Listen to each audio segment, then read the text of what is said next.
They tell me that I'm never gonna make it. They want me to do something that could make sense. They hate when I keep dreaming I'll be famous, but I don't give a fuck, I'ma keep chasing. I got all this potential that's deep inside of me, but they hate when you're successful cause they try to be. They sit there being judgmental because you're trying things, and they just want you to settle and do the right thing. So get a good job, don't slack off. Wake up every morning, make a good impression on your boss. Don't do anything that I wouldn't do, and when you're making money, make sure you don't spend it too soon. Fuck that, I'll do what I wanna do. I got a different path from everyone, and that includes you.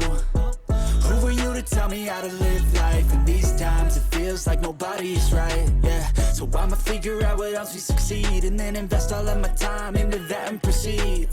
I need whatever the hell could make me happy, and I don't think you have a clue what could that be. They tell me that I'm never gonna